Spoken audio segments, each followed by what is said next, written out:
Kita diangkat dalam kemuliaan Allah supaya apa? Mencerminkan kemuliaan Tuhan di dalam setiap kehidupan kita. Cermin, Bapak, Ibu, dan saya ini jadi cermin. Kita baca dalam 2 Korintus 3 ayat yang ke-18. 2 Korintus 3 ayat yang ke-18. Dan kita semua, perhatikan, dan kita semua mencerminkan kemuliaan Tuhan. Ingat, dengan muka yang tidak terselubung, yang tidak topeng. Ya, sekarang kita pakai masker. Contohnya kita pakai masker. Hari ini kita ketemu musuh, kita nggak tahu saya senyum atau saya lagi marah. Ditutup topeng kan? Kita nggak tahu. Tetap jabat tangan di gereja, ya. Tapi senyum dan tidak senyum kan kita nggak tahu. Ini musuh. Tapi karena di gereja ya sudah, sorong tangan aja, pegang tangan aja. Atau, ya betul ya saudara, saling hormat. Tidak usah pakai jabat tangan, saling hormat. Tapi hati ini, mulut, hidup, wajahmu ini saudara tersenyum atau tidak? Nggak ada yang tahu, karena diselubung, ditutup dengan masker. Hidup kita jangan pakai topeng. Kita terbuka dibaca orang. Bahwa ada Kristus di dalam kehidupan kita. Yang muncul dalam setiap kehidupan kita. Jadi saudara diangkat, naik satu level lagi. Lebih baik hidup saya. Saya perbaiki hidup saya supaya makin hari saya makin lebih baik. Hubungan saya dengan Tuhan, bagaimana saya dapat melakukan firman Allah.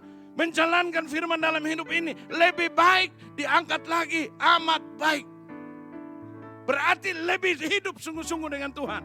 Sangat baik, berarti sudah profesional hidup saya. Bagaimana saya harus melayani sesama dalam kehidupan ini. Saya tidak pilih, waktu Tuhan yang menentukan saya untuk saya terus lebih baik dalam hidup ini. Jadi saudara, dan kita semua mencerminkan kemuliaan Tuhan dengan muka yang tidak terselubung. Dan karena kemuliaan itu datangnya dari Tuhan yang adalah roh. Roh tidak pernah kelihatan, tapi dia ada bekerja dalam hidup kita. Selagi kita masih tarik napas, itu bukan milik kita, tapi milik Tuhan. Saudara ingat, ketika Tuhan buat manusia dari debu dan tanah, itu seperti patung. Kalau dia tidak mengembuskan rohnya, napasnya tidak dihembuskan kepada kita, hari ini kita tidak bisa napas. Ipar saya masuk rumah sakit karena COVID, 1 hari 6 tabung. 1 hari 6 sampai 7 tabung. Saudara kali, kita hari ini tarik gratis. Tidak pernah bayar. Ya, kalau hitung, dokter berkata, kalau kita hitung 1 hari, kita harus bayar Tuhan 200 juta. Kita napas ini 200 juta 1 hari. Bapak Ibu sudah berapa tahun hidup? Bisa bayar enggak? Enggak bisa, Pak. Ya kenapa mengeluh hari ini? Jangan mengeluh dalam hidup ini, tapi motivasi hidupmu supaya hidupmu berkenan kepada Tuhan, mencerminkan kekuatan Tuhan, mencerminkan karakter Yesus yang gereja sudah berikan kepada kita, 21 karakter Tuhan. Orang Kristen harus memiliki itu dalam setiap kehidupannya. Sabar, rendah diri, taat, setia, rajin, giat. Ini motivasi dalam hidup kita. Supaya kita mencerminkan Tuhan dalam kehidupan ini. Lewat apa? Sikap dan tingkah laku hidup kita. Dengan apa? Karakter yang Tuhan sudah beri bagi kita. Lewat gereja ini ada karakter Tuhan. Kalau di perjanjian baru itu ada 9 buah roh. Tapi gereja dengan rinci menuliskan bagi jemaatnya. Supaya setiap hari dia menjalankan hidup sesuai dengan apa yang menjadi kehendak Tuhan. Karakter Tuhan. Hari ini kita baca sabar, ramah, jujur. Mari kita praktekkan dalam kehidupan kita. Supaya kita mencerminkan Tuhan di dalam kehidupan kita. Dari hidup kita orang melihat kita ini jadi cermin. Banyak orang tidak senang orang Kristen. Dulu teman saya pengusaha. Dia bilang saya ketemu dengan teman saya yang belum percaya kepada Tuhan. Dia ngomong di depan saya tidak suka lihat orang Kristen. Dia berkata tidak suka lihat. Bro, kenapa ngomong begitu? Saya tidak mau. Kenapa dia ditipu, dia diperas. Akhirnya kita tidak mencerminkan Tuhan dalam kehidupan kita. Hari ini Tuhan menuntut kita semua yang percaya kepada Tuhan, supaya kita mencerminkan Tuhan dalam kehidupan kita. Lewat karakter-karakter Tuhan yang sudah diberikan kepada kita. Muncul dari hidup ini, menggantikan. Waktu saya belum bertobat, saya memunculkan apa? Karakter diri saya, keinginan saya. Mabuk, judi, semua keluar dari hidup saya. Ketika saya bertobat, saya gantikan karakter itu dalam kehidupan. Bahwa saya tidak boleh mabuk, saya tidak boleh judi, saya tidak boleh marah, saya tidak boleh benci, saya tidak boleh dendam. Tapi saya harus ramah, saya harus jujur, saya harus merendahkan diri, saya harus rajin, saya harus giat. Karakter Tuhan yang kita tunjukkan dalam hidup ini. Kalau ada yang marah, kita senyum. Kalau pulang di rumah suami suka marah-marah, jangan balas dengan marah, tapi senyum. Pulang di rumah karena sudah larut, istri marah-marah, jangan balas dengan marah, senyum. Balas kebaikan. Orang buat jahat, kita kasih baik terus dalam kehidupan kita. Itu karakter ditunjukkan. Yesus ketika melayani sama. Orang-orang Farisi mengusir dia. Dia pergi, dia berkata 1 hari ada 12 jam. Besok dia datang lagi. Dia menunjukkan karakter. Padahal dia itu Tuhan, Bapak Ibu. Dia bilang kamu jadi patung, jadi patung. Dia bilang kamu mati, kamu mati. Tapi saat itu dia manusia seutuh seperti kita. Dia menunjukkan karakternya. Dia tidak pernah putus asa di dalam pelayanan.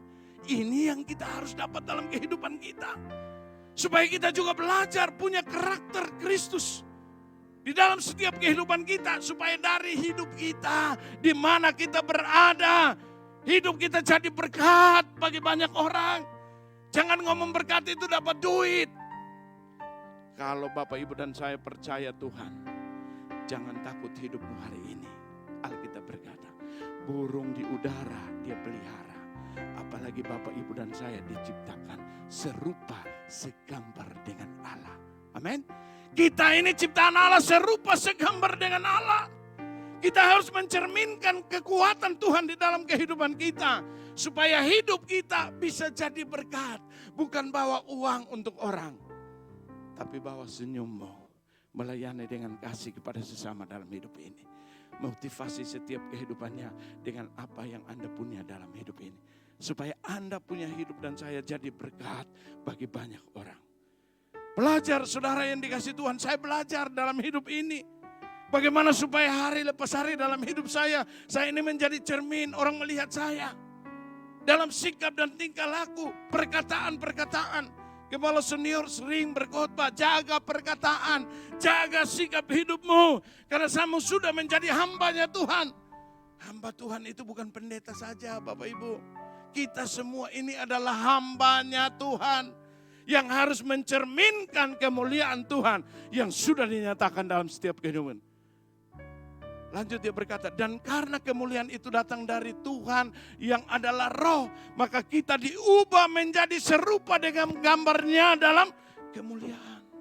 Gambaran Allah dalam kemuliaan ini. Jadi pulang lihat di cermin. Bagaimana cara saya hidup? Saya senyum, saya tertawa dari hati saya. Bukan dari sikap di sini, hati. Hati ini yang harus senyum. Kalau senyum dengan hati yang kecut, hati yang dendam, hati yang iri, tidak ada berkat untuk orang lain menerima. Tapi kalau senyum dengan hati yang lapang, yang penuh kasih dalam kehidupan kita, akan jadi berkat. Orang itu pulang, dia rasa sukacita. Hari ini ketemu dengan Pak Hengki, ya tidak kasih saya apa-apa. Tapi dari sikap hidupnya, saya sudah sukacita. Padahal saya lagi susah, belum ada jawaban dari Tuhan. Tapi saya rasa sukacita. Kenapa?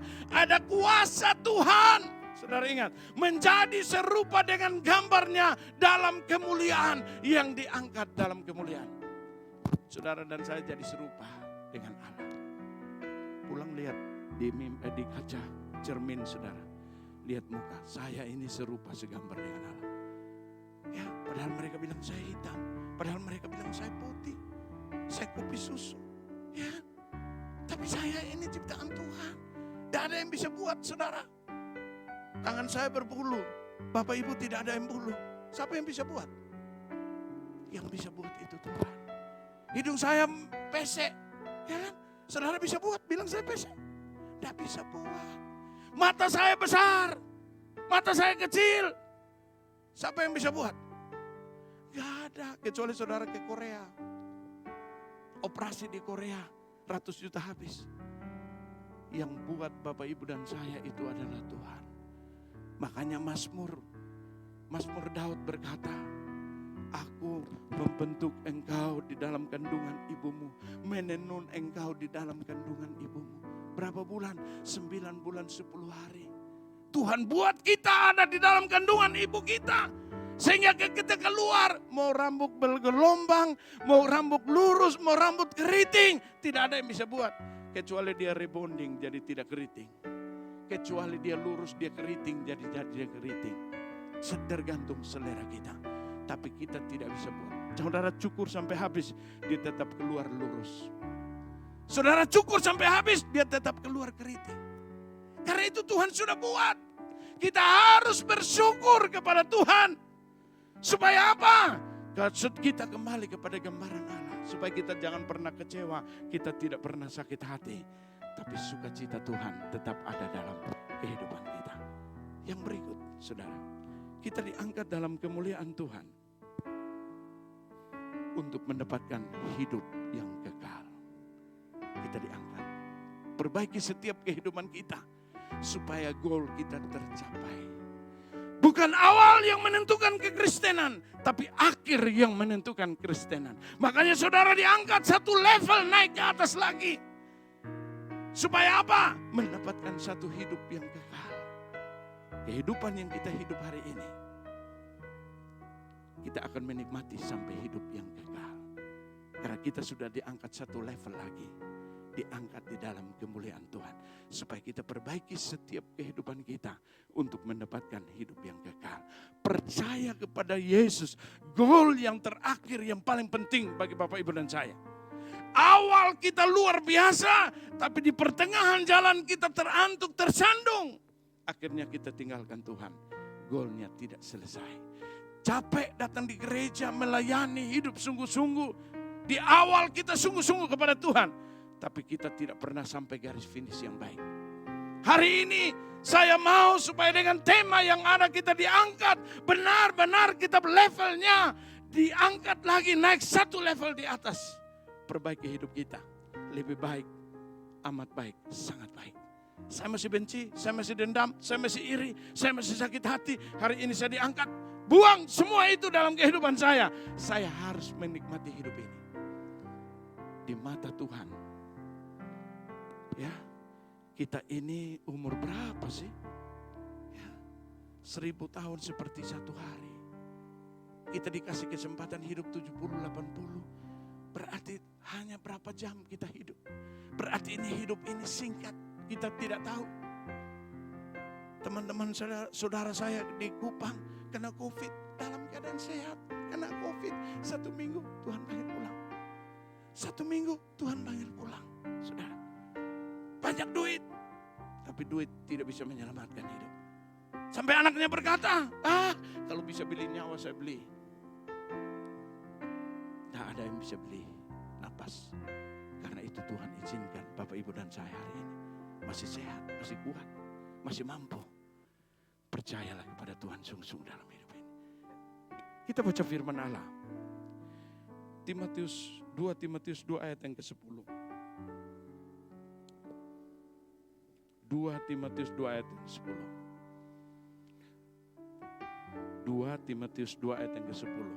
Ya. Karena itu aku sabar. Paulus bilang, karena itu aku sabar. Menanggung semuanya itu bagi orang-orang pilihan Allah. Dia sabar. Hari ini dia datang beritakan Injil. Besok mereka kembali ke dunia lagi. Dia sabar untuk melayani mereka dengan sungguh-sungguh. Supaya apa? Mereka memperoleh keselamatan. Memperoleh hidup yang kekal. Tentu butuh satu kesabaran di dalam setiap pelayanan kita. Layani istri yang tidak mau ke gereja, sabar. Layani suami yang tidak mau ke gereja, sabar. Pasti ada waktu Tuhan untuk dia. Saudara sabar. Teman saya berkata begini. Saya berdoa untuk suami saya. Dia tidak mau ke gereja. Dia tidak mau percaya kepada Tuhan. Saya berdoa untuk dia. Berapa tahun? 34 tahun. Kadang-kadang saya baca firman di kamar, dia banting pintu. Pak! Tuhan, ajar saya sabar. Dia keluar dengan senyum. Buat kopi, kasih minum.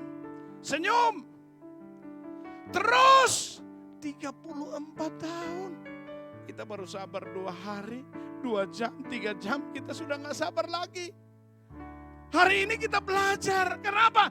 Jiwa yang kita mau untuk diselamatkan. Ingat, jiwa itu harganya mahal di hadapan Tuhan. Makanya Alkitab berkata, 1 orang bertobat hari ini, berlaksa-laksa malaikat di surga. Tepuk tangan. 1 orang. Bapak, Ibu, dan saya mahal di hadapan Tuhan. Dia mati memberi hidupnya di atas kayu salib untuk menebus dosa kita. Ingat, kita ini mahal. Orang tidak pusing kita karena miskin, karena susah. Tidak usah urusan dengan orang. Urusan hidupmu dengan Tuhan. Amin. Dia masih kasih kesempatan, kekuatan kita hidup. Berjuang sungguh-sungguh dalam kehidupan ini. Supaya apa? Kita tetap mendapat hidup yang kekal. Saudara, ingat Lazarus? Dengan orang kaya. Dengan boroknya dia datang. Dia tidak minta, dia duduk di bawah meja. Dia menanti makanan turun ke bawah supaya diambil. Akhirnya dia mati, dipanggil Tuhan. Dia duduk di pangkuan Abraham. Dia susah, dia miskin, tapi dia tidak minta-minta. Dia menanti supaya orang itu ada belas kasihan, tapi orang itu tidak ada belas kasihan. Akhirnya orang kaya itu mati juga. Ada di mana? Di neraka, di api yang menyala-nyala. Alkitab berkata demikian. Abraham, tolong, Lazarus turun dulu. Kasih tahu itu di ITC jemaat semua. Jangan datang di sini. Ini apinya terlalu besar. Abraham bilang apa? Ada pada mereka firman Allah. Kalau orang mati bangkit pun mereka tidak mau percaya, untuk apa? Lazarus harus turun. Kalau begitu tolong Abraham, Lazarus kasih saya air dulu. Di antara kita ada jurang pemisah yang jauh, api yang menyala-nyala. Air 1 Surabaya pun dia belum sampai di bawah sudah habis kering karena panas yang luar biasa. Tapi pesan firman Allah bagi Bapak, Ibu, dan saya hari ini, apa yang dikatakan Abraham, ada padamu Taurat, ada padamu firman Allah. Kalau hari ini Anda dan saya dengar firman tidak mau berubah, tidak mau naik level, tidak mau diangkat dalam kemuliaan Tuhan, sia-sia kekristenan kita dalam kehidupan kita. Diangkat untuk kita diubahkan, diangkat lebih tinggi lagi supaya orang semua melihat kita. Jangan kita hanya bisa berbicara, tapi kita harus bisa melakukan dalam kehidupan kita. Banyak orang pandai berbicara, tapi sulit untuk melakukan dalam hidup ini.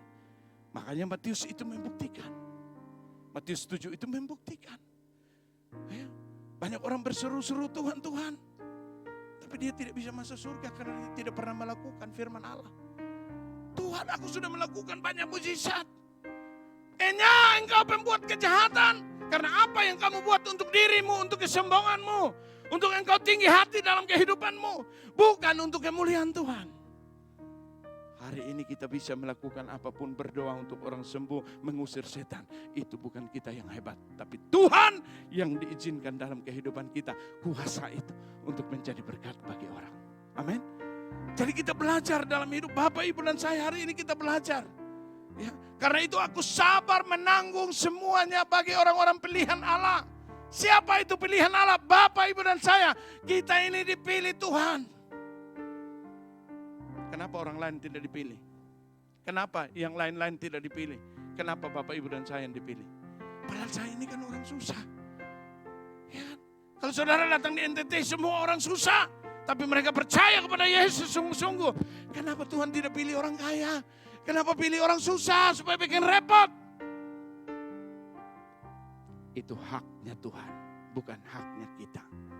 Kalau hari ini dia pilih kita, berkati kita ini orang-orang yang terbaik di hadapan Tuhan. Amin.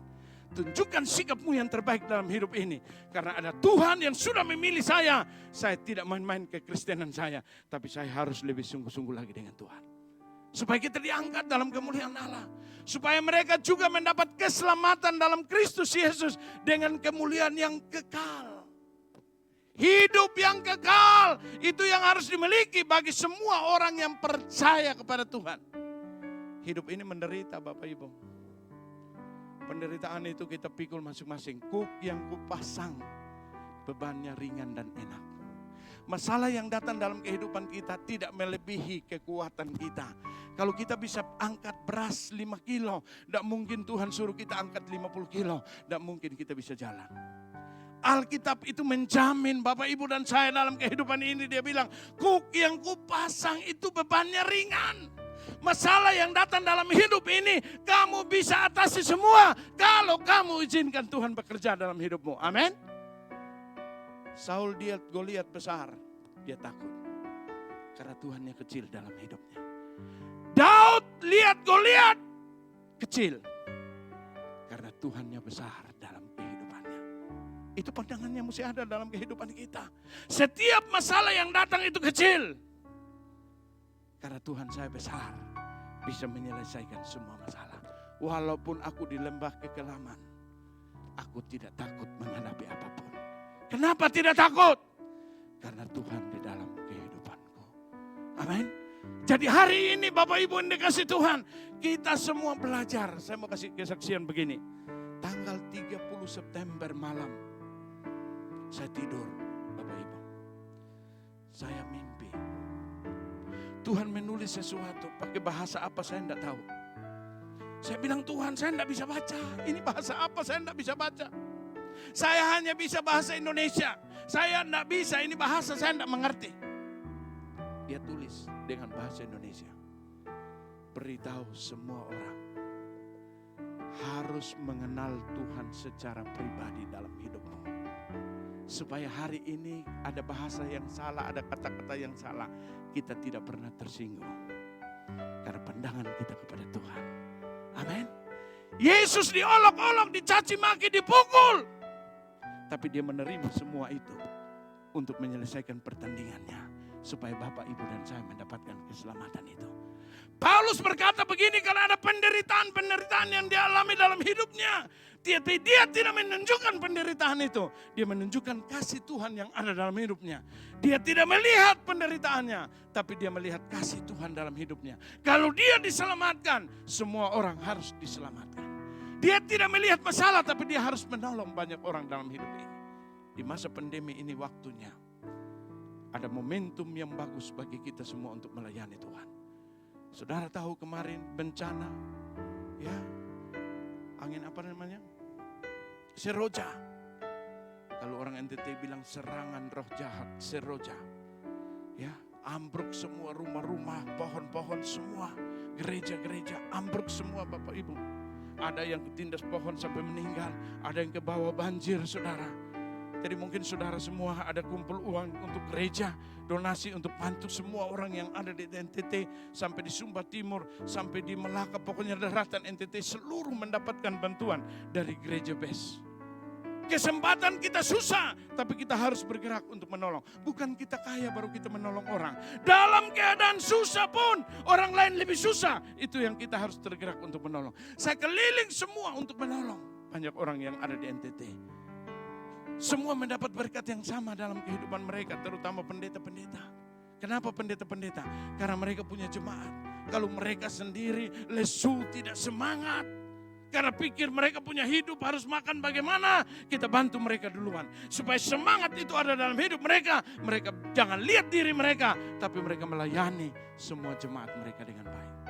Ini momentum kesempatan yang baik. Bagaimana kita ada kesempatan ini melayani orang. Dengan kesempatan yang Tuhan beri bagi orang-orang yang dibukakan mata rohaninya. Bagaimana hidupnya harus berkat. Kalau pandemi ini sudah selesai, orang hidup sudah nyaman. Kita tidak dikasih kesempatan lagi untuk menolong. Tapi keadaan begini, ini adalah kesempatan. Ketika Tuhan bawa seseorang datang kepada kita, itu kesempatan. Dengan hikmat yang baik. kita harus belajar supaya kita jangan salah ditipu. Tapi kita harus belajar. Kalau kita dekat dengan Tuhan Bapak Ibu, Tuhan pasti tahu yang datang itu dia munafik atau yang datang itu benar-benar. Pasti Tuhan kasih kita semua. Maka hari ini saudara yang dikasih Tuhan, mari Bapak Ibu dan saya belajar untuk mengenal Tuhan sungguh-sungguh dalam hidup ini.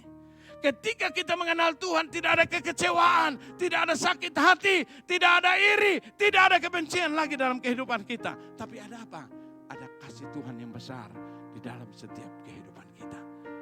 Karena hari ini kalau kita belajar dalam kehidupan kita, kita sudah diangkat. Ingat, jangan kita turun lagi, tapi kita makin naik. Lebih baik, amat baik, sangat baik. Supaya kita mendapatkan hidup yang kekal. Itu yang paling penting. Karakter Tuhan kita belajar dalam kehidupan kita. Supaya kita mendapatkan hidup yang kekal.